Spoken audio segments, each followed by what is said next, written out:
1845년 영국의 해군 장교인 존 프랭클린 경이 이끄는 탐험대 프랭클린함에 에리버스호와 테러호가 템스강에서 출항했는데요.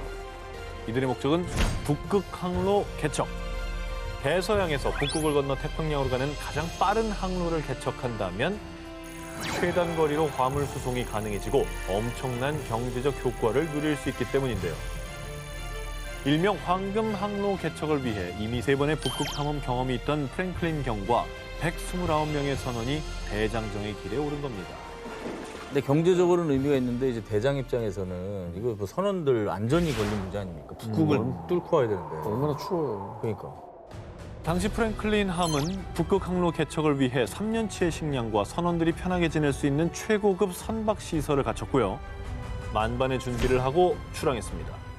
프랭클린함은 출항한 지 얼마 되지 않은 그해 7월 26일 그린란드와 캐나다 사이의 베핀베이에서 목격된 것을 마지막으로 129명의 선원과 함께 흔적도 없이 모습을 감추고 말았습니다. 어머. 영국 해군은 그제야 사태의 심각성을 감지, 2만 파운드의 보상금을 내걸고 수색 대원들을 투입하는 등 실종된 프랭클린함 찾기에 나섰습니다.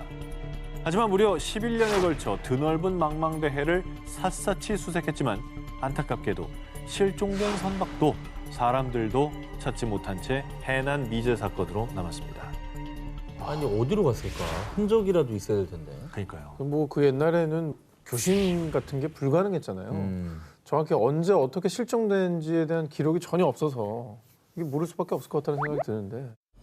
그런데 말입니다. 세계 최대 해난 미스터리로 남았던 프랭클린함 실종 사건이 무려 169년 만인 2014년 그 진실이 수면 위로 드러났습니다. 2008년 캐나다에서 과거 사고 해역에 거주하던 원주민의 목격담을 바탕으로 집중 탐색을 벌인 결과 캐나다 킹 윌리엄 인근에서 사라졌던 프랭클린함의 에리버스호와 테러호의 잔해를 2014년과 2016년에 차례로 발견하는 데 성공한 겁니다. 오. 야, 어디 갔었어? 아유, 그대로 있네. 아, 그릇 봐, 그대로 있어. 프랭클린함은 거의 훼손되지 않았습니다. 그대로 침몰한 것으로 추정됩니다. 하지만 선박 내에서 129명의 유해를 발견하진 못했습니다. 어디로 간 거예요, 그러면? 사실 1854년 이미 사건의 미스터리를 밝힐 수 있는 중요한 증언이 있었습니다. 앞서 원주민의 목격담을 바탕으로 수색했다고 말씀드렸는데요. 당시 에스키모인들은 킹 윌리엄 섬 인근에서 백인의 배가 빙산과 충돌해 침몰했고 생존자들이 살기 위해 배를 버리고 얼음 위를 걸어 육지로 향하는 것을 목격했다는 증언을 했던 건데요. 그리고 수색 결과 캐나다 북부의 킹 윌리엄 섬에서 영국 선원 수첩과 메모지를 발견. 그 메모지에는 북극해를 향하던 원정대가 캐나다 근처 빅토리아 해협에서 얼음에 갇히게 됐고 크로지어 대령의 지휘 아래 킹 윌리엄 섬에 상륙했다라는 기록이 남아 있었던 겁니다.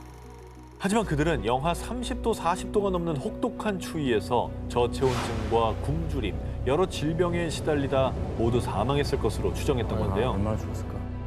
아, 생존해서 돌아온 분이 없다고 하니까 정말 안타깝네요. 한국에서도 버뮤다 삼각지대 같은 마의 해역이 있다고 합니다. 우리나라도 있어요? 그렇습니다. 우리나라에? 우리나라에 그런 데가 어디 있지? 2004년 1월 마라도 남서쪽 55km에서 어선 A호 실종. 2005년 1월 마라도 남서쪽 305km에서 어선 B호 실종. 2005년 12월 마라도 남서쪽 65km에서 어선 C호 실종. 2004년에서 2005년 사이 실종된 배 3척의 공통점. 바로 제주 마라도 남서쪽 해역에서 실종이 됐다라는 건데요. 당시 사건이 발생했을 때마다 해경과 해군은 잠수함을 탐지하는 장비를 갖춘 광역 초계기, 구조헬기, 경비함정, 어선 등을 급파해 대대적인 수색을 실시했는데요. 하지만 세 척의 어선은 물론 선원들의 흔적조차 찾을 수 없었습니다. 흔적이라도 찾을 만한데. 근데 한국판 버뮤다라고 불릴만 하네, 보니까. 네. 보통 어선이 침몰되면 기름기나 그물 같은 잔해, 부유물들이 발견된다고 합니다. 그런데 실종된 세 척의 어선 모두 부유물은 물론 침몰 위치를 알 수 있는 위치 추적 장치조차 발견되지 않았습니다. 그래서 실종 사건을 수색한 해경조차 어선이 침몰하면 반드시 많은 흔적을 남기는데 이렇게 아무 흔적도 없는 건 해경 역사상 처음이다라는 말을 남길 정도였다고 합니다. 아, 이 배가 꽤 클 텐데 어떻게 저렇게 흔적이 안 나오죠? 마라도 해역이 제2의 버뮤다로 불리는 또 다른 이유가 있는데요. 실제 버뮤다 해역에는 메탄가스가 분포되어 있는데 일부 과학자들은 버뮤다에서 수많은 실종 사고가 일어나는 원인 중에 하나로 이 메탄가스를 지목하고 있습니다. 왜? 해저에서 갑자기 메탄가스가 분출이 되면 큰 거품 덩어리가 배를 둘러싸는데 이때 물의 밀도가 낮아지면서 배가 부력을 상실해 바닷속으로 빨려 들어간다는 거죠. 어머나. 자, 그런데 2009년 한국해양연구소 소속의 한 박사에 따르면 실종 사고가 난 마라도 해저에도 메탄가스가 매장되어 있다는 점에 주목. 즉, 메탄가스가 매장된 버뮤다 해역처럼 메탄가스가 있는 마라도에서도 의문의 실종 사고가 발생하는 게 아닌가라는 추측을 내놨던 겁니다. 아직 원인이 정확히 파악되지 않았지만 이 근처에서 조업을 하시는 분들, 운항하시는 분들도 각별히 조심해야겠다는 생각이 듭니다. 자, 이번에 소개해드릴 특종, 무려 95년 만에 실마리를 찾은 미 해군 최대 미스터리 실종 사건입니다. 95년이요. 이제 거의 뭐 한 세기로 가는군요. 때는 1921년 3월 25일 승무원 56명을 태운 예인선 코네스토가가 미국 샌프란시스코에서 출항, 목적지인 사모아로 향했는데요. 그런데 태평양 바다 한가운데서 감쪽같이 사라진 배. 오, 난파 당한 건가요? 자, 해군이 경위 파악을 했을 때는 경유지인 오하우에는 도착했었다고 합니다. 당시 이 보고를 토대로 하와이의 오아후 섬 인근 해역에서 수색 작업을 실시. 여러 항공기와 60척의 선박 등 수많은 인력이 동원됐는데요. 그런데 말입니다. 배가 어딘가 부딪혀 침몰했다면 연료 탱크의 기름이 유출됐을 텐데. 그렇죠. 자, 해군은 기름띠의 흔적조차 찾지 못했고요. 그 어디에서도 배 유류품을 발견하지 못했습니다. 자, 그렇게 귀신처럼 흔적 하나 없이 증발해버린 코네스토가. 결국 1921년 6월 30일 미 정부는 수색을 포기, 실종 선언을 하면서 코네스토가 실종 사건은 미 해군 최대의 미스터리로 남게 된 겁니다. 배가 침몰을 해도 반드시 물 위에서 보여야 되는 것들이 몇 개 있습니다. 그 중에 하나가 기름띠인 거고 구명조끼만은 반드시 물 위에 떠 있어요. 근데 하나도 안 보였다는 거 아니에요, 이게. 버뮤다 삼각지대 뭐 그런 것처럼 이렇게 확 증발해버린 거예요? 2009년 오래된 난파선들에 대한 기록을 찾기 위해 바다에서 수중 음파 탐지 중 정체불명 난파선의 존재 가능성이 제기됐었는데요. 이에 2014년부터 본격적으로 수중 탐사를 한 결과 이 난파선이 코네스토가의 잔해로 확인된 겁니다. 이에 미국 국립해양대기청은 인근 해역을 수색했고요. 2016년에 드디어 예인선 코네스토가를 찾아낸 겁니다. 무슨 세월을 화단처럼 저렇게 다 자리를 해버렸네. 되게 살지 않아요? 배 형태가? 아니 그리고 너무 그대로 내려왔는데 기울지도 않고. 여기서 놀라운 것은 이 배가 하와이 인근이 아닌 샌프란시스코에서 약 50km 떨어진 해역에서 발견됐다는 겁니다. 아, 얼마나 길어 저 거리가? 뭔 소리야 이게? 하와이엔 들렀다면서요? 오아후에서 마지막으로 이제 만났었죠. 근데 근데- 다시 샌프란으로 오는 예정이 아니었잖아요. 사모안가로 간다 그러지 않았어요? 사실 코네스토가가 경유진 하와이의 오아후에 도착했다는 보고 자체가 잘못된 것이었습니다. 아이, 뭐야. 미 해군은 뒤늦게 이 사실을 알고 수색 범위를 넓혔지만 끝내 코네스토가를 발견하지 못했던 겁니다. 자, 그리고 95년 뒤 하와이가 아닌 샌프란시스코에서 코네스토가를 찾아낸 미국 국립해양대기청은요. 코네스토가가 강풍으로 침몰했을 가능성이 크다라고 발표했습니다. 근데 조난당한 거면 이제 구조 신호를 보냈어야 되는 거 아니에요? 게다가 본토와도 더 가까운데요. 근데 왜 또 그건 안 보냈지? 50km면 진짜 인근인데. 과연 그날 그 배에서는 무슨 일이 있었던 걸까요? 2017년 11월 15일 전 세계를 충격에 몰아넣은 사건. 아르헨티나 해군 44명이 탑승한 잠수함 ARA 산후안호가 아르헨티나 우수아이아 기지에서 마르델 플라타 기지로 복귀하던 중에요. 남대서양 산후르 해만 부근 해안에서 약 430km 떨어진 지점에서 실종됐다는 소식이었습니다. 사건 당일 오전 7시 30분 해군본부에 비상사태를 보고한 산후아노. 잠수용 튜브로 물이 들어와 배터리에 합선이 발생했다. 배터리 관련 전기 고장을 보고한 산후아노는 다른 배터리를 활용하겠다며 다시 잠수했는데요. 그런데 이후 산후안호와의 교신이 두절.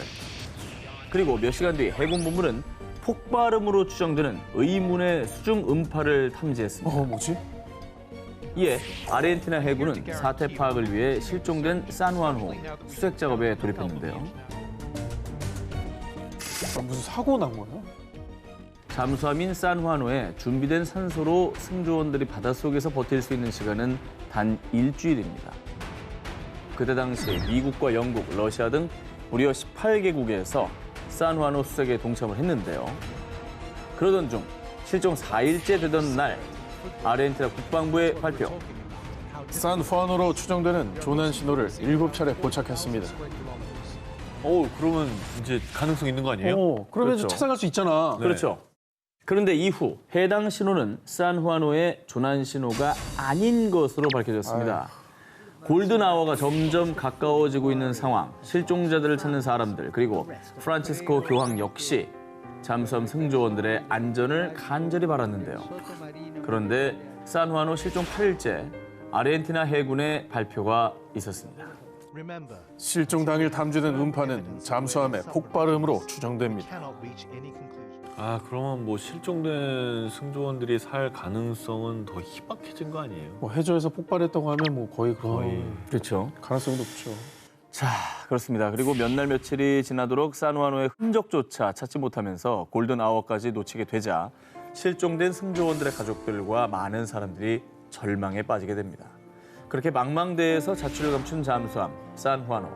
하지만 아르헨티나 정부는 희망의 끈을 놓지 않았고 계속 산후아노의 수색이 이어지게 됩니다. 그렇게 1년이라는 시간이 지났을 무렵 실종 잠수함 산후아노 잔해 발견. 아르헨티나 파타고니아 발데스반도 연안의 907m 해저 협곡에서 산후아노의 선미 일부가 발견됐습니다. 어디? 자, 실제 잔해 모습을 보여드리겠습니다. 있네. 있죠. 잔해는 참혹했던 사고 당시의 모습을 보여주고 있는 듯한데요. 현재는 산후아노의 침몰 위치가 해안에서 너무 멀고 수심이 깊기도 하고요. 또 여러 문제가 있어 인양이 미뤄지고 있다고 합니다. 이거 이 유족들은 사실 뭐 차가운 바닷속에 잠든 가족의 유해라도 아니면 뭐 유품이라도 그렇게 좀 보고 싶은 마음이 간절할 텐데요. 우리 실종자들이 하루빨리 가족의 품으로 돌아오셨으면 좋겠습니다. 41개의 세계 기록 달성. 9분의 무호흡을 기록한 여성. 자, 인간의 한계를 넘어선 숨막히는 도전. 세계에서 가장 위대한 프리다이빙의 여왕이 있었습니다. 러시아의 세계 챔피언 나탈리아 몰차노바. 자, 그런데 말입니다. 세계 신기록을 기록했던 잠수의 여왕이 그만 물속에서 실종되는 사건이 발생했는데요. 아이고. 어떻게? 자, 2015년 8월 2일 몰차노바는 지중해 포르멘테라 섬 해안에서 다이빙 레슨을 하고 있었습니다. 그녀는 평소처럼 잠수복을 입고 하강이 용이하도록 다이빙 장비를 착용한 뒤 바닷속으로 입수했는데요. 그런데 왜 이렇게 안 올라오지? 자, 입수한 지 한참이 되었는데도 몰차노바가 물 밖으로 나오지를 않는 겁니다. 이에 동료들이 입수를 해서 찾아봤지만 그 어디에서도 찾을 수가 없었죠. 결국 해양경비대와 500m 해저까지 탐지 가능한 잠수 로봇까지 동원돼 수색했지만 끝내 그녀를 찾을 수 없었는데요. 이에 전 세계 언론들은 세계 최고 프리다이버의 실종, 심해로 사라진 프리다이빙 챔피언이라며 대대적으로 몰차노바의 실종 사건을 보도했습니다. 근데 선수였기 때문에 그렇죠. 이 사고가 나도 좀 잘 대처하지 않았을까 하는 생각도 드는데 어떻게 된 겁니까 이게? 당시 단순 사고라고 종결짓지를 못했던 게 세계 신기록을 보유했던 프리다이빙 선수였기 때문에 그러니까. 그녀의 실종 사건에 대한 여러 의문들이 제기됐었는데요. 자, 첫 번째입니다. 혹시 몰차노바가 급류에 휘말린 건 아닐까라는 의견이었는데요. 하지만 당시 기상에는 큰 이변이 없었다고 하고요. 두 번째, 몰차노바가 위험한 암초 지역에 걸린 건 아닐까였는데 하지만 바다의 암초 사이에 몸이 끼어 나오지 못한 것이라면은 시신이 발견되거나 구조 도중에 눈에 띄었어야 되는데 그렇죠. 그렇지가 않았고요. 그리고 당시의 수심은 30에서 40m. 숨을 참고 자명할 수 있는 깊이가 최대 101m나 됐던 그녀에겐 어렵지 않은 코스로요. 몰차노바가 깊은 수심까지 잠수했다가 당황해서 물속에서 길을 잃었다고 보기에도 납득이 가지 않았습니다. 의문만 남긴 채 심해로 사라진 잠수의 여왕 몰차노바. 그녀의 아들 알렉세이는 엄마를 바다에 놓아주며 이런 추모의 말을 남겼습니다. 엄마는 바닷속에 계실 것 같아요. 바다를 가장 좋아하셨으니까요. 1932년 대서양을 횡단한 최초의 여성 비행사. 1935년 하와이에서 미국을 비행한 최초의 여성 비행사. 하늘에 화려한 기록을 수놓으며 하늘 위의 퍼스트 레이디로 불린 미국의 전설의 비행사 어밀리아 에어하트. 1937년 6월 1일 전 세계인들의 뜨거운 관심 속에 세계 일주 비행을 위해 항법사 프레드 누난과 함께 미국 캘리포니아에서 출발한 비행사. 그런데 약 한 달 뒤인 7월 2일 동경 157도, 남이 33도 7분 상공을 비행 중이다. 다음 경유지인 남태평양의 하울랜드 섬으로 향하던 어밀리아. 하지만 그녀는 이 무선을 끝으로 태평양 한가운데서 그만 실종되고 말았습니다. 아휴, 당시 루즈벨트 대통령의 지시 아래 미 해군의 항공모함 4척의 구축함, 60여 대 비행기 등 2주간의 대규모 수색이 벌어졌지만 그녀의 흔적은 어디에서도 찾을 수 없었고요. 어떡해. 결국 약 2년 후인 1939년 미 해군은 연료 부족으로 인한 해상 추락사라고 발표하며 공식적으로 사망 처리를 했습니다. 오늘 안타까운 소식이네요. 그런데 이듬해인 1940년경 어밀리아가 실종된 태평양 인근의 무인도 니쿠마로로에서 어밀리아의 것으로 추정되는 유골이 발견됐는데요. 그곳에서 여성용 신발, 화장품 등도 함께 발견되며 정황상 이 유골이 어밀리아의 것이라고 추측했습니다. 하지만 당시 유골을 검사한 박사는 키가 작은 유럽계 남성의 유골이라고 발표하며 다시 논란이 수그러들었죠. 당시에 과학적으로 이렇게 뭐 유전자 검사 이런 게 한계가 좀 있었잖아요. 그렇죠. 지금의 어떤 기술로 다시 한번 해보면 안 될까라는 의심도 지금 드는 기술로 하면 뭐 정확하죠. DNA 검사를 하니까. 그런데 말입니다. 정말 안타깝게도 니쿠마로로에서 발견된 유골이 갑자기 사라졌다는데요. 뭐야. 그래서 그 유골이 있었다면 현대 기술로 DNA 분석을 할 수 있었을 텐데 그걸 못하게 된 거죠.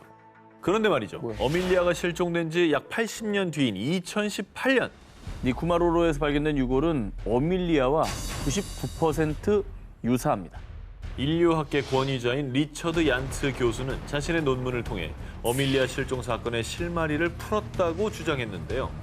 유골이 없었다면서요. 유골은 실종됐지만 다행히 당시 유골의 크기나 특징을 기록한 연구 데이터는 남아 있었습니다. 그래서 어밀리아의 신체 정보와 니쿠마로로 유골의 데이터를 대입하고 비교를 했는데요. 그 결과 니쿠마로로의 유골이 어밀리아의 신장과 거의 일치한다는 결과가 나왔다고 합니다. 하지만 이는 가장 유력한 추측일 뿐 진실을 풀어줄 유골의 행방은 여전히 오리무중인 상태. 어밀리아의 실종은 여전히 풀리지 않는 숙제로 남아 있습니다.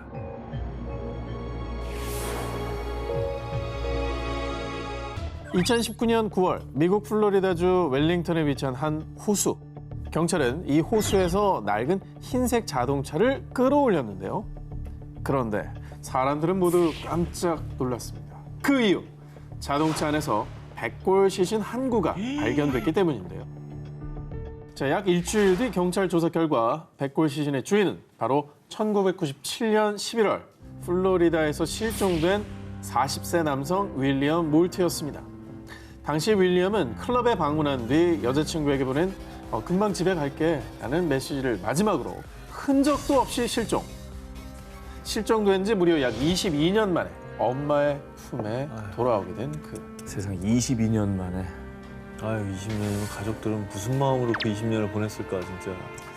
근데 이제 뭐 어쨌든 세월이 꽤 지난 건데 22년 만에 발견이 어떻게 된 거죠? 장기 미제 실종 사건으로 남을 뻔한 윌리엄 실종의 흔적을 찾아낸 것은 다름 아닌 위성 지도 서비스인 구피어스 때문이었습니다. 자, 시신 발견 한 달 전인 2019년 8월경 헨리는 우연히 자신이 살던 동네 웰링턴을 굿비어스로 살펴보던 중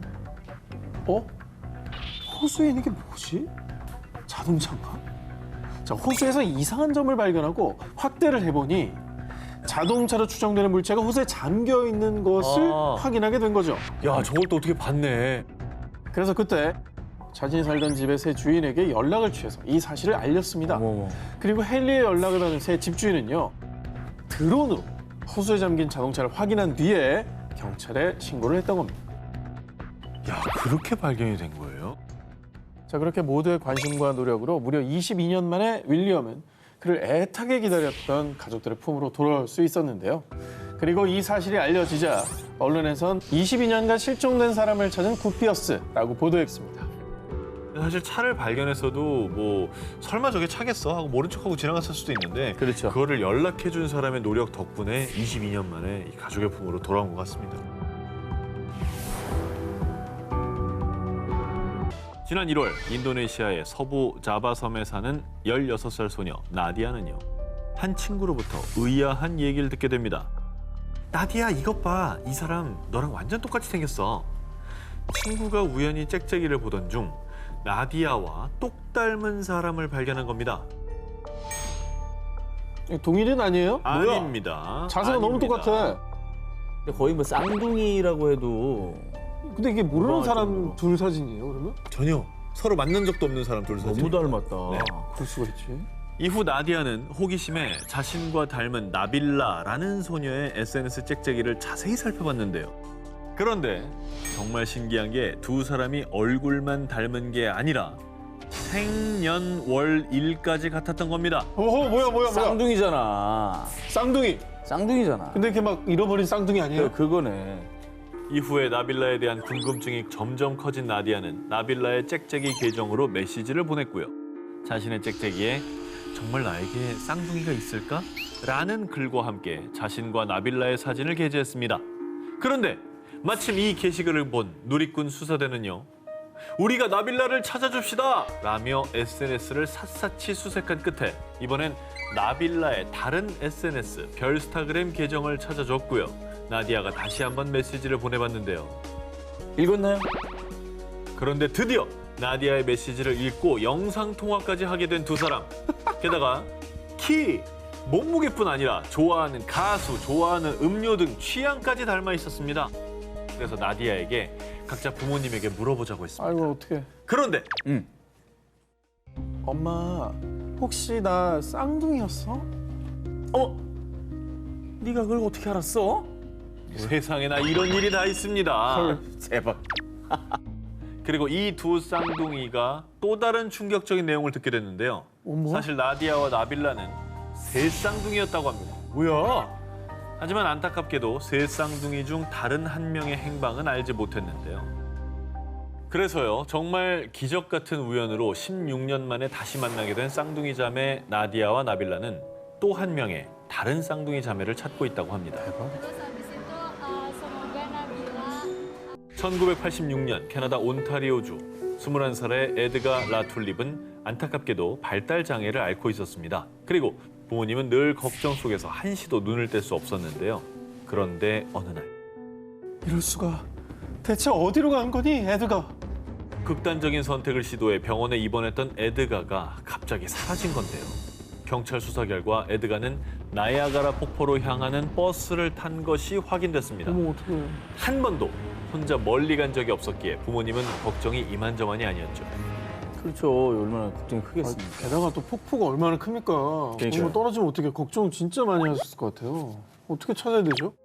경찰과 가족들은 에드가를 찾기 위해 전단을 배포해 도움을 요청했는데요. 하지만 희망적인 연락은 오지 않았습니다. 어떡해.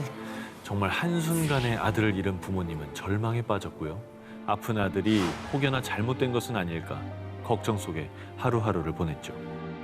진짜 매일매일이 지옥이셨을 것 같아. 아들도 아프니까 더 걱정되지. 보살핌 받아야 되는데. 흔적도 없이 사라진 에드가 한 해 한 해 갈수록 가족들의 고통은 깊어갔고요. 그렇게 무려 30년이 흘렀습니다. 그런데 2016년 2월의 어느 날 엄마 실비아에게 다급히 걸려온 전화 한 통. 여기 경찰서인데요. 에드가 씨 보호자분 맞으시죠? 에드가 씨 찾았어요. 무려 30년 만에 에드가를 찾았다는 전화가 온 겁니다. 30년 만에? 30년 만에. 아니 그러면 지금까지 대체 어디에 계시다 이렇게 기적적으로 돌아오신 거예요? 이게 어떻게 된 일이냐? 30년 전 에드가가 나이아가라 폭포로 향하던 날 인근 도시 세인트 캐서린스에서 그만 발을 헛디뎌 넘어지는 사고가 발생. 그 충격으로 머리를 크게 다친 에드가는 그렇게 자신의 이름도 가족에 대한 기억도 전부 잃어버렸다고 합니다. 하지만 정말 다행히도 한 사회복지사의 도움으로 지금까지 잘 지내고 있었던 건데요. 정말 다행이네. 그런데 말이죠.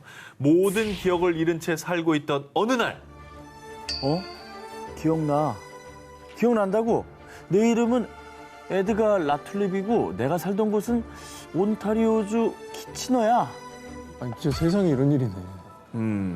그래서 에드가의 생활을 돕던 사회복지사는 곧장 에드가 라툴립이라는 이름으로 미해결 실종 사건을 찾아봤고요. 같은 이름을 가진 실종자 전단을 발견했는데 그 사진 속 남성이 바로 에드가였죠. 사회복지사는 이 사실을 경찰에 알렸고요. DNA 대조 작업 결과 에드가와 가족들의 DNA와도 일치. 그렇지. 30년 만에 그토록 찾던 아들을 찾은 부모님은 미안함과 안도의 눈물을 흘렸다고 합니다. 다행이다. 그래도 가족들이 계속 희망의 끈을 놓지 않았던 덕분에 이렇게 기적 같은 일이 발생한 것 같아요. 그렇죠.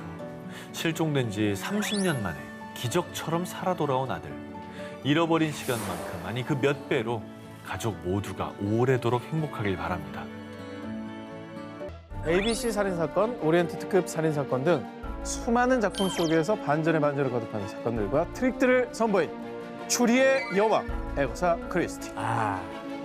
그런데 아마 여러분 이 작품은 모르셨을 겁니다.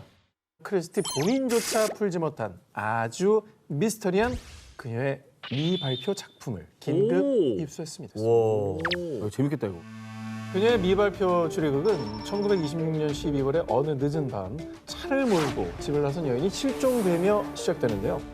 실종 이틀 후 여인의 집 인근 서리주에서 그녀가 몰고 나갔던 차가 발견. 당시 차는 마치 사고라도 당한 듯 도로를 벗어나 버려진 상태였습니다. 그리고 경찰은 약 15,000명의 병력을 투입해 수색에 나섰지만 그녀의 흔적을 찾을 수 없었는데요. 자, 그런데 실종 사건이 벌어진 지 11일 후 요크셔주의 한 호텔에서 그녀가 발견됐습니다. 자, 그런데요. 지금 들려드린 이 크리스티의 미발표 실종 추리극은 사실 당시 실제로 발생한 사건, 즉 슈럽. 도대체 실종된 사람이 누구길래 이렇게 총출동을 하죠? 자, 영국을 떠들썩하게 만든 11일간의 실종 사건의 실제 주인공은 바로 아가사 크리스티. 진짜? 본인이 겪은 거고? 그렇습니다. 자, 그런데 크리스티가 발견됐음에도 그녀의 실종 사건의 전말은 밝혀지지 않았고요. 마치 그녀의 작품 속 플롯처럼 미궁에 빠져버렸는데요. 야, 이건 진짜 추리소설이네. 추리소설 작가가 정말 소설처럼 사라져버린 거네요. 그러면 실종됐다가 나타났는데 왜 미궁에 빠졌다는 거예요? 나타났잖아요. 그 이후 발견 당시 크리스티는 단기 기억 상실증으로 남편도 또 본인이 누구인지도 기억하지 못했기 때문입니다. 자, 그런데 이 실종 사건은 그녀의 작품처럼 대반전을 맞이합니다. 남편에게 복수하기 위한 자작극은 아닐까요? 자, 알고 보니 크리스티는 발견된 호텔에서 직접 체크인했고요. 그리고 당시 크리스티의 남편이 닐이란 이름의 젊은 비서와 불륜을 저지르고 이혼을 요구한 상황이었습니다. 그런데 크리스티는 자신이 누군지 기억 못한다고 했지만 그녀가 호텔에서 체크인할 때 사용한 가명은 테레사 미연, 즉 남편의 내연녀의 성을 사용한 겁니다. 자, 이를 두고 사람들은 크리스티가 기억 상실증이 아니라 마치 추리소설 속 트릭처럼 남편에게 복수하기 위해 실종된 척하고 남편이 살인 용의자로 지목되게 만들었다고 추리했는데요. 너무 무섭다. 자, 그리고 그녀의 실종 사건이 크리스티 자작극이라는 또 다른 추리. 1937년에 그녀가 발표한 소설 나일강의 죽음을 보면요. 약혼자를 친구에게 빼앗긴 여인이 두 사람에게 복수하는 내용이 등장하는데요. 디테일한 건 좀 다르지만 크리스티의 상황과 좀 비슷하지 않습니까? 비슷하네요. 네. 이를 두고 일각에선 작품을 위해 직접 사건의 주인공이 된 거다라며 추리가 오가기도 했지만 크리스티는 죽는 날까지 자신의 실종 사건의 진실을 밝히지 않았습니다. 2013년 5월 29일 미국 메인주 리밍턴의 한 경찰서로 다급한 신고 전화가 걸려왔습니다. 제발 저희 아버지 좀 찾아주세요. 흰 셔츠에 청바지를 입고 계셨거든요. 오후 4시쯤 자택에서 사라진 뒤 행방불명된 70대 치매 노인 로버트 맥도널을 애타게 찾는 가족의 실종 신고였습니다. 아이고, 이게 치매 어르신이면 걱정이 두 배죠. 얼마나 또 자식들이 걱정을 많이 하셨겠어요. 실종된 치매 노인 맥도널을 찾기 위해 지역 경찰서, 소방서에서 출동했지만 안타깝게도 그 어디서도 그의 행방을 찾을 수가 없었는데요. 결국 실종 14시간 뒤인 새벽 6시경 소방서에서는 수색 구조 인원을 늘리겠다고 발표했고요. 또 메인주의 한 지역 방송국에서는 실종 노인 찾기 긴급 생방송을 준비했습니다. 그리고 생방송 연결 전 리포터 칼 코스는 리밍턴의 한 거리에 나가 맥도널 실종 소식을 전하기 위해 준비 중이었습니다. 그런데 바로 그때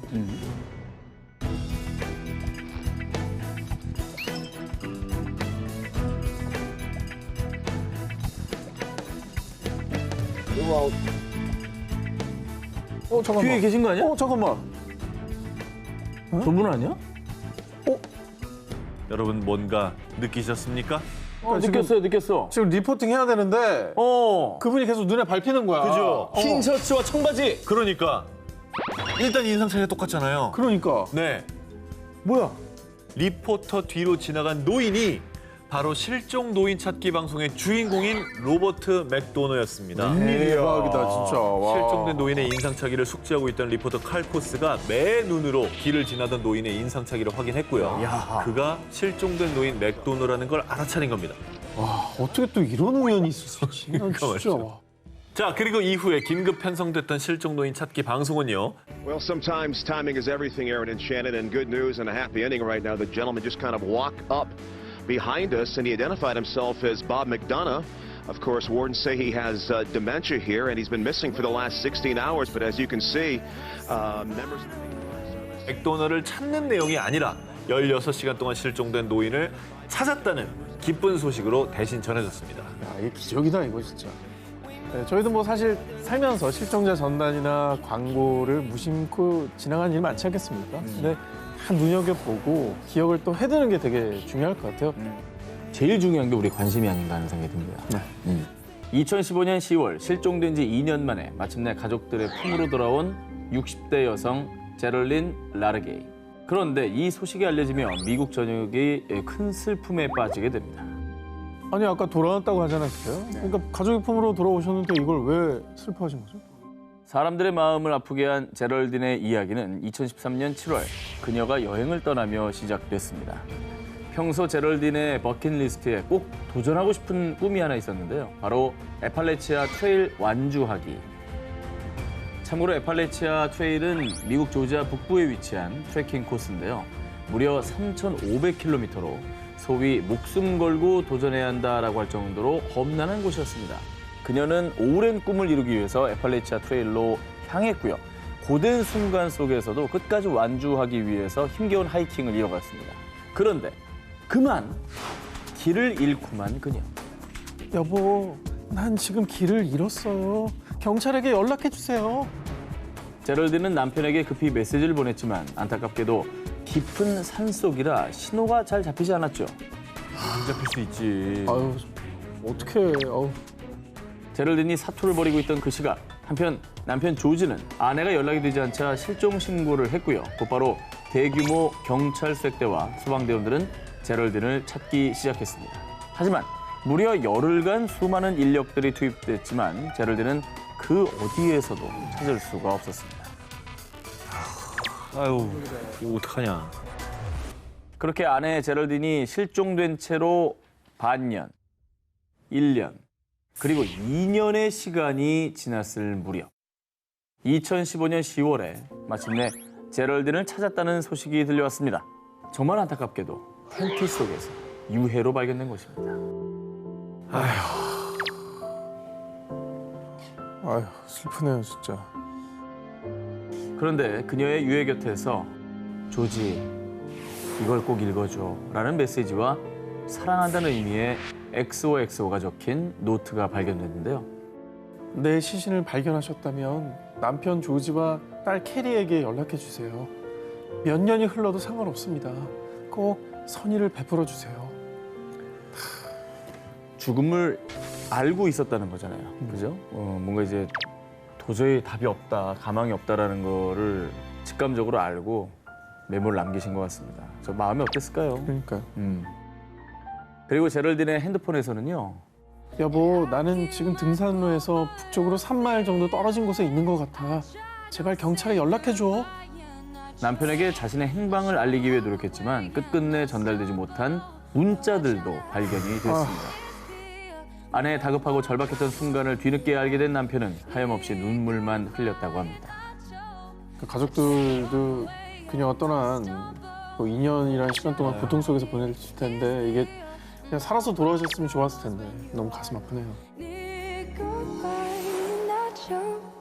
Try to walk away and I start 2005년 일본 가가와현 사카이데의 한 숲에서 열린 죽순 채집 이벤트. 5살 여자아이 오니시 유키는 엄마 그리고 여동생과 함께 죽순 채집에 나섰습니다. 집합 시간 20분 전인 오후 1시 40분쯤 엄마, 나 죽순 한 개만 더 캐올게요. 그래, 너무 멀리 가지 말고. 죽순을 더 캐우겠다며 숲속으로 들어간 유키.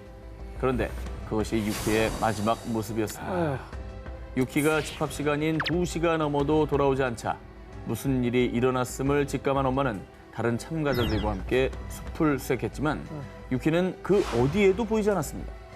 사태가 심각해지자 결국 경찰과 경찰관, 소방관, 지역 주민 등 연일 100명에서 200명의 인원이 동원. 며칠에 걸쳐 총 3천여 명의 인력이 투입돼 숲속 구석구석은 물론 연못 바닥까지 수색했지만 끝내 유키를 찾지는 못했습니다. 아, 이거 어떻게 저렇게 사라져버리는 걸까, 정말. 어디로 사라진 거지? 그러니까요. 목격자 같은 분이 없었습니까? 목격자 네. 있었습니다. 그래요? 유키가 실종된 시간 즈음 그날 어떤 남자가 커다란 배낭을 메고 숲을 지나갔어요.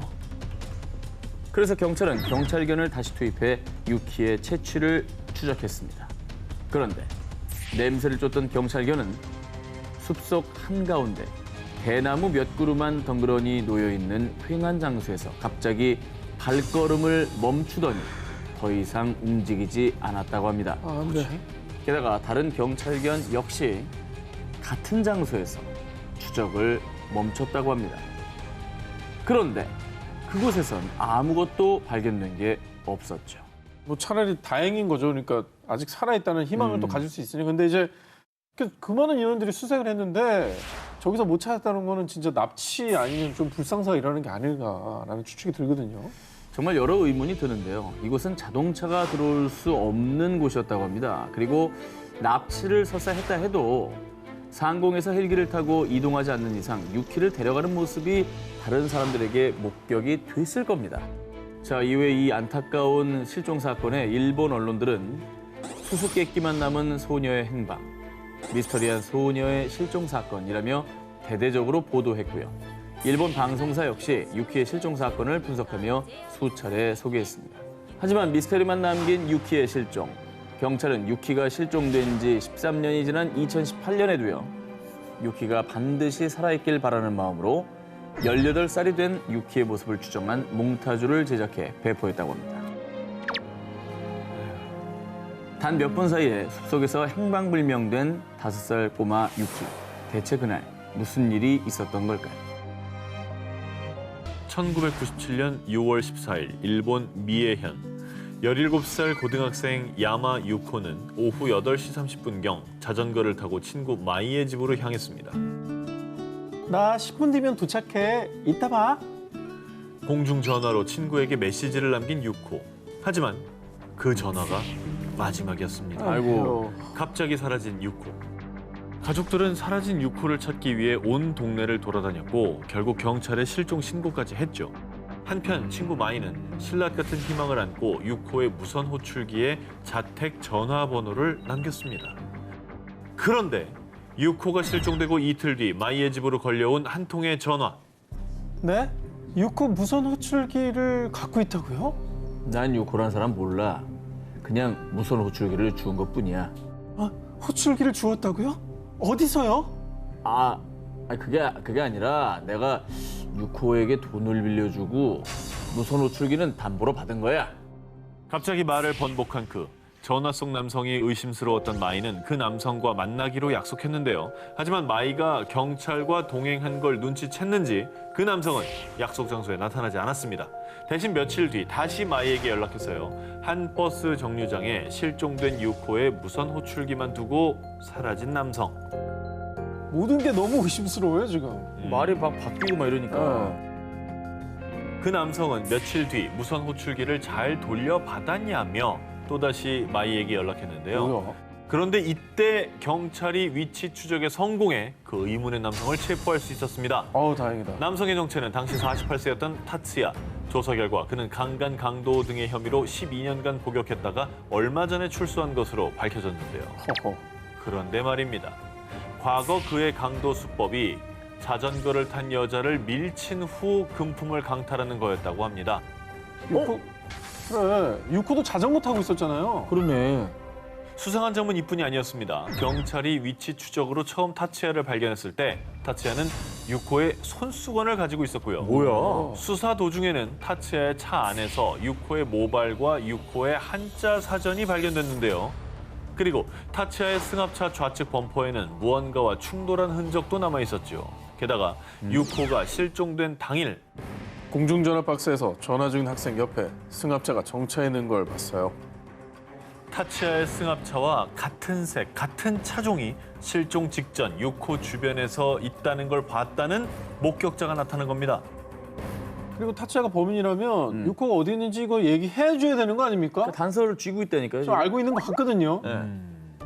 당시 경찰은 타츠야를 유코 실종 사건의 유력한 용의자로 보고 수사했습니다.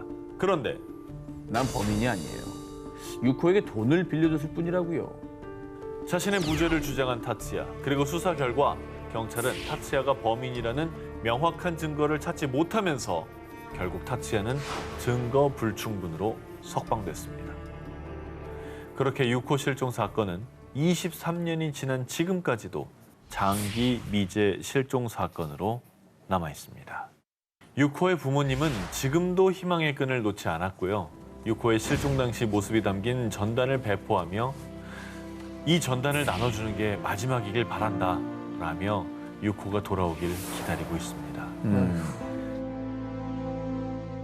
자, 중국 쓰촨성의 한 택시를 운전하는 택시 운전사 왕밍칭은 늘 승객이 탈 때마다 전단을 건네는데요.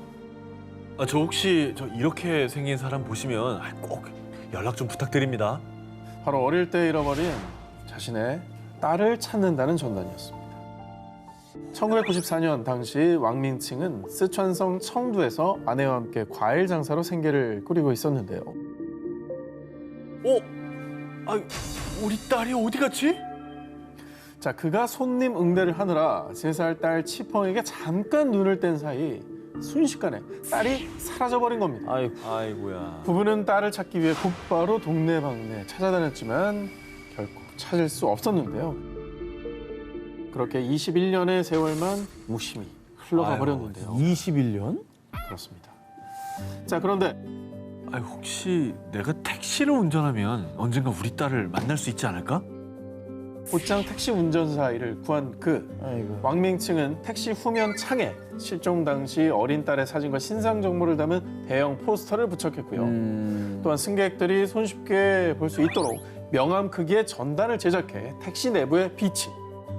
그러다 보니 이 안타까운 사연이 언론에도 보도가 되었고요. 그때 한 화가의 도움으로 현재 성인이 된 딸의 모습을 추정한 몽타주도 마련해 SNS에 사연과 이 몽타주까지 올려 같이 널리 퍼지게 됐죠. 그런데 2018년 한 여자가 그에게 연락을 해왔습니다. 잃어버리신 딸이 저인 것 같습니다. 그 여자의 정체는 27살의 여성 캉잉이었는데요. 그녀는 SNS를 통해 우연히 실종된 왕밍칭 딸의 현재 모습이 그려진 몽타주를 보게 되었는데 스스로도 깜짝 놀랄 정도로 자신과 똑 닮았다고 느낀 겁니다. 자, DNA 검사 결과 그녀는 아빠 왕밍칭이 24년 동안 애타게 찾아 헤매던 딸 시펑이 맞았습니다. 어떻게 지냈길래 그렇게 찾아도 못 찾았을까? 자, 그녀는 아빠 왕밍칭이 과일 장사를 하던 쓰촨성 청도 길거리에서 미아가 된 뒤 그녀를 발견하게 된 한 부부. 자, 그러니까 지금의 부모님의 입양이 되었다고 합니다. 어머. 그런데요, 이게 무슨 운명의 장난인지 전국을 돌며 찾아 헤매던 딸이 자신이 살던 곳에서 불과 약 20km밖에 떨어지지 않은 인근 마을에 살고 있었던 겁니다. 더 미치겠다, 더 미치겠어. 아유. 3살이었던 딸은 어느새 두 자녀를 둔 엄마가 되어 있었는데요. 하하.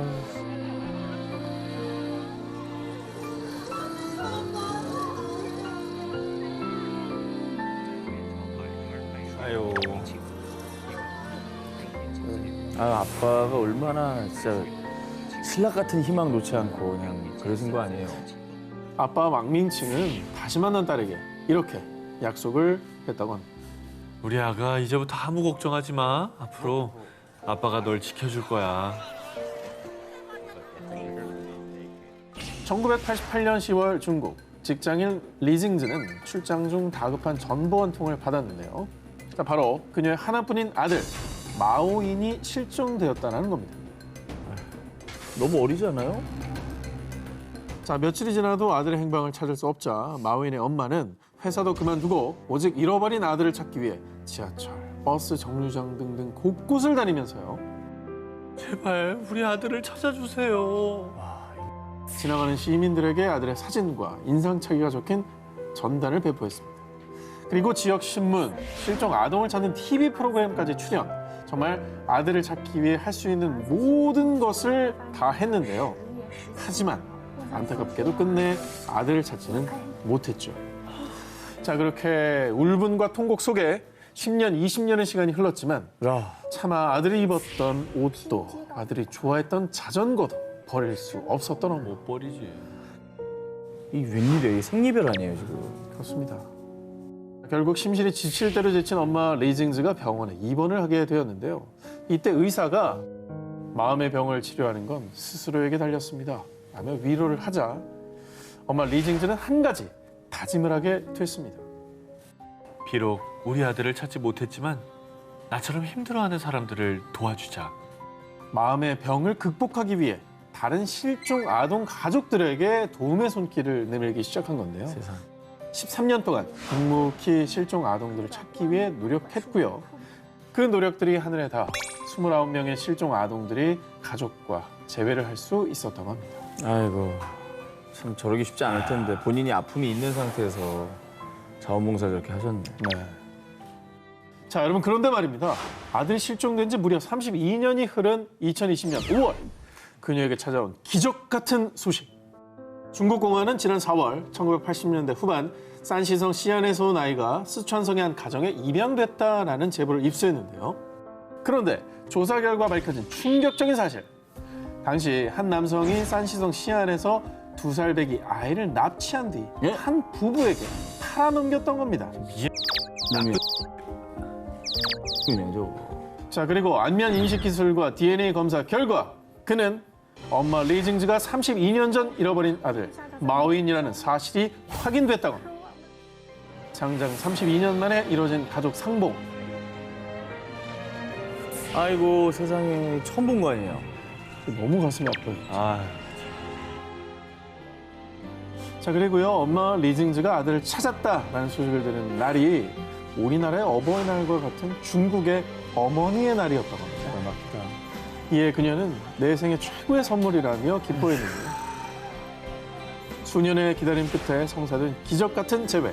그 기적을 만든 건 부모의 위대한 사랑의 힘이 아닐까요? 올해 7월 3일 너튜브 구독자 수 약 400만 명을 보유한 가수 아이유 씨가 올린 한 영상. 당시 영상은 진짜 갓 지은 갓이유다라며 인터넷에서 대화제가 됐는데요. 브이로그 같은 거. 그냥 매번 어떤 올리던 영상인 것 같은데요. 그러니까. 하지만 이 영상을 끝까지 보면요. 네. 피곤하네요. 아, 당시 나이 만 8세, 2010년 충남 서산시 부석면 강당리에서 실종 아동 찾기 캠페인 광고를 한 겁니다. 실종 아동 찾기 광고를 뒤에다가 어머. 영상 맨 마지막에 저걸 넣은 거예요. 음. 평소에 본인 너튜브에 광고는 전혀 안 올린다는 아이유 씨가 세상에. 유일하게 올린 이 광고. 아이유 씨가 이 광고를 올리게 된 이유는 뭐였느냐? 실종 아동을 찾는 데 도움이 되고 싶어요. 라며 먼저 직접 아동 관련 기관에 문의한 뒤 본인의 너튜브 영상에 실종 아동 찾기 캠페인 광고를 올린 거라고 합니다. 그리고 광고가 공개된 뒤 실종 아동을 찾기 위한 아이유 씨의 따뜻한 마음이 전해져서요. 4일 만에 무려 약 55만 뷰를 기록하며 대화제.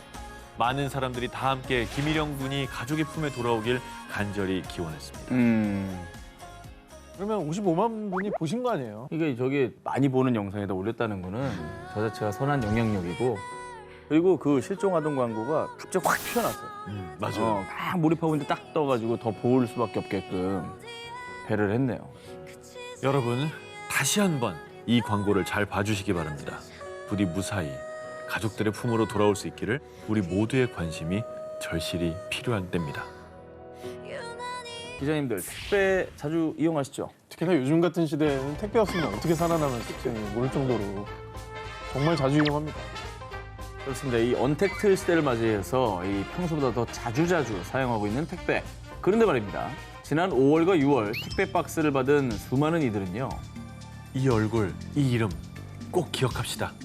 택배 박스 옆면 누르면 테이프가 떠요. 그러면 테이프 안 자르고 뗄 수 있어요. 자, 이렇게 다소 의아한 의견들을 주고받았는데요. 무슨 소린가 싶으시죠? 사람들이 이런 말을 하는 이유. 바로 택배 박스에 붙어있는 호프 테이프 때문이었습니다. 저런 게 있었어요? 5년 이상 찾지 못한 아동들은 무려 638명. 600명이 넘어요. 장기 실종 아동이 이렇게 많은지 전 몰랐고요. 정말 가슴 아프네요. 그래서요, 경찰청과 우정사업본부에서 2020년 5월 25일 세계 실종 아동의 날을 맞이해 장기 실종 아동에 대한 관심을 높이고 또 실종 아동 찾기에 희망이 될 수 있는 세상에서 가장 특별한 테이프, 호프 테이프를 제작한 겁니다. 호프 테이프를 자세히 보면요. 장기 실종 아동 28인의 실종 당시 모습과 나이 변한 몽타주로 재현한 현재 추정 모습, 그리고 실종 장소, 신체 특징 등의 주요 정보가 담겨 있습니다. 이 호프 테이프는요, 지난 5월 20일부터 약 한 달간 서울 지역 22곳의 총괄 우체국에 비치돼서요, 방문 택배를 이용하는 분이라면 누구나 사용할 수가 있습니다. 그리고 H택배사와도 협력해서요, 인터넷에서 구매한 배송 택배 물품에도 호프 테이프를 부착해 발송했는데요. 이렇게 실종 아동의 소중한 정보를 담은 택배는 무려 약 62만 개가 배송된 걸로 추정된다고 합니다. 점점 더 장기 실종자에 대한 어떤 관심이나 사회적인 어떤 배려가 줄어든 것 같은데 이런 계기를 통해서 다시 한번 관심을 갖도록 한 아주 멋진 아이디어인 것 같다는 생각이 듭니다. 자, 이어지는 특종. 2017년 국내 B사의 아기 물티슈 캡에 의문의 QR코드가 등장을 했는데요. 스마트폰으로 이 QR코드를 스캔하면 앱 다운로드 화면이 뜨는데요. 대체 이 앱의 정체가 뭐냐? 바로 경찰청이 만든 안전 드림 앱입니다. 지난 2012년부터 18세 미만 아동, 지적장애인, 치매 질환자의 실종을 대비해서 지문과 사진, 인적 사항 등을 등록해 놓는 지문 사전 등록제가 시행이 됐는데요. 기존엔 지구대 방문에 직접 지문과 사진을 등록해야 했지만요. 요 안전 드림 앱을 다운로드하면 좀 더 간편하게, 쉽게 지문 또 사진 등록을 할 수가 있습니다. 또 실종자 검색과 실종자 신고까지 가능하다고 합니다. 이러면 정말 간편해서 많은 분들 하실 것 같아요. 경찰청 조사에 따르면 사전 등록을 하지 않았을 때는 미아를 발견하기까지 평균 56시간 정도가 소요가 됐지만요. 반면 이 지문 등의 정보를 사전에 등록했다면 평균 1시간 이내 미아를 찾을 수 있게 됐다고 합니다. 해야 되겠네요. 2016년 31%에 그쳤던 지문 사전 등록이 경찰청 홍보, QR코드 캠페인 등으로 매년 참여율이 조금씩 늘어서요. 약 50%까지 증가했다고 합니다. 이거 진짜 좋은 팁이네요. 바로 앱 다운로드를 해서 이제 우리 딸도 좀 등록을 해놔야 되겠다는 생각이 듭니다. 오늘 바로 등록하시기 바랍니다. 네, 알겠습니다. 사실 어린 자녀들은 개월수에 따라서 얼굴이 달라지니까 주기적으로 사진을 업데이트 해주는 것도 중요할 것 같아요. 뭐 지문이야 바뀌지 않더라도 사진 정보 같은 거는 꾸준히 좀 해주면 좋을 것 같습니다. 좋은 아이디어네. 우리 아이, 내 가족을 지킬 수 있는 방법입니다. 안전 드림 앱 꼭 기억해 주시기 바랍니다.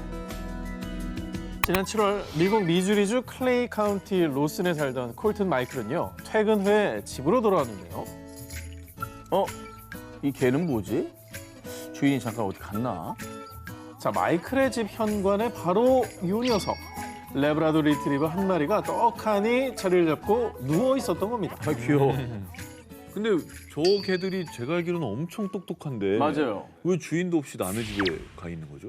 자, 그렇습니다. 마이클도 의아해했습니다. 유기견이라고 하기에는 개의 털이 아주 뽀송뽀송하게 관리가 잘 돼 있었지만 한참이 지나도 이 강아지 주인은 나타나지 않았던 거죠. 그래서 개에게 조심스럽게 다가가 봤는데요. 갑자기 마이클을 향해 경계심을 드러낸 리트리버. 마치 본인의 집에 누가 침입한 것처럼 지저댔습니다.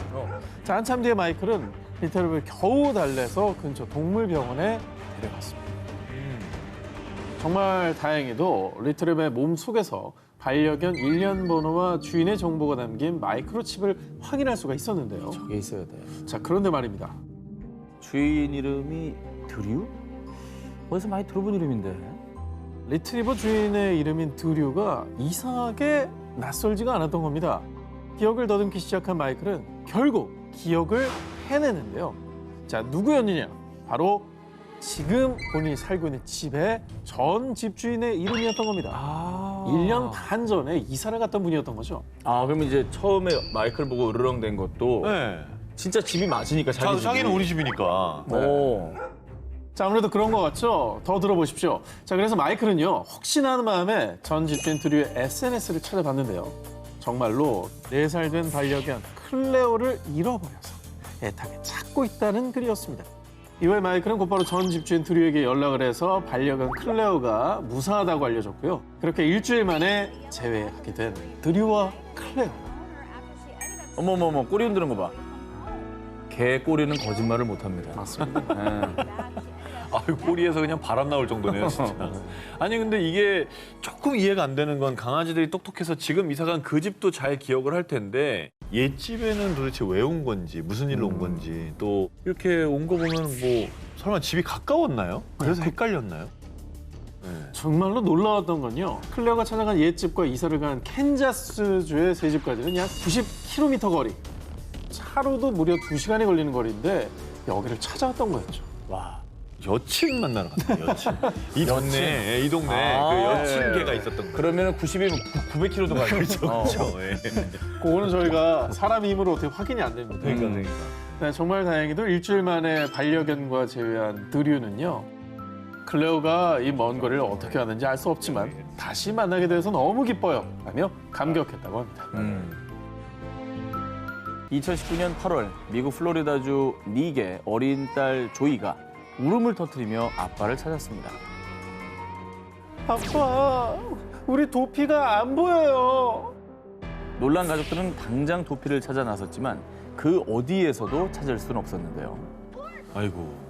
이 반려견을 잃어버린 분들은 이 공감을 하는 부분이 이 흔적을 뭐 보더라도 그러니까. 뭐 어디 갔는지, 뭐 어떻게 됐는지 이걸 누구한테 물어볼 수가 없으니까. 그래서 집 나간 반려견 도피가 이제 혹시 사고라도 나면 어쩌나, 그리고 어디 가서 험한 일은 나가지 않을까, 가족들의 걱정이 이만저만이 아니었습니다. 그러던 와중에 조이, 우리 도피처럼 가족을 잃은 아이들에게 새 가족이 되어줄까?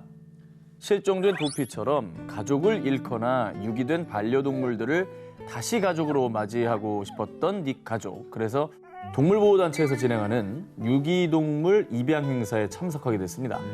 그리고 여러 사람들 속에서 입양 순서를 기다리고 있었는데요. 그런데 바로 그때 도피야! 아빠 닉의 외침에 흰색의 갈색 털을 가진 한 강아지가 달려와 안기며 뽀뽀 세례를 퍼부었습니다. 어머, 저기 있었구나. 진짜 도피 만난 거야? 여기서 만난 거예요. 진짜? 예. 와. 3개월 만에 극적인 상봉. 애들 네. 행복해하는 거 봐봐. 어머. 그럼 이게 이제 어떻게 이제 입양을 보내려고 준비하고 있는 뭐 그런 거였어요? 궁금하시죠? 이게 어떻게 된 일이냐? 한 달 전에 한 행인이 길에서 떠돌던 강아지 도피를 동물보호소에 데려왔다고 합니다. 그리고 그날은 유기견 보호사와 산책을 막 나가려고 하던 찰나에 주인 리게 눈에 정말 운명적으로 띈 것이죠. 진짜 이 정도면 하늘의 뜻이 아닐까 하는 생각이 드는데요. 말도 안 되는 확률 아니에요, 이거 진짜? 그렇죠. 실종됐던 반려견과 극적으로 재회한 가족들. 부디 앞으로는 절대 이별하는 일이 없었으면 좋겠습니다. 자, 그런데요. 네 가족들이 이 실종된 반려견을 다시 찾긴 했지만 사실 이런 경우가 굉장히 드뭅니다. 정말 운이 좋았던 거고요. 그래서 늘 하는 얘기가 그 동물 등록제라는 걸 좀 했으면 좀 더 빨리 만났을 거 아니에요? 해야 돼요. 목걸이나 펜던트. 네, 그냥 달아주면 되는 거거든요. 그치. 아직 등록하지 않은 분이 계시다면 꼭 빨리 하시기 바랍니다.